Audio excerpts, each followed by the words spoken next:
বাপ সবসময় বাপই থাকে। আমার টার্গেট বছরে 3টা ছবি আনা। নিশু নিশু এই কথাটা কি বললো? বাপ সবসময় বাপই থাকে।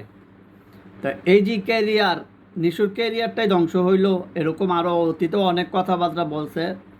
এইসব অহংকারমূলক কথাবার্তা, তারপরে হিংসা বিদ্বেষ কথাবার্তা, এই এই ধরনের বৈষম্য নিশুর ক্যারিয়ারটা ফুল ধ্বংস করে দিব। কারণ নিশুর কথা ভালো না। এই যে মানুষে এত কমেন্ট করছে, এখানে এত লোক দেখছে, তা এই যে নিশুর কথাবার্তার কারণে নিশুর ভবিষ্যতেই অন্ধকার দেখবে।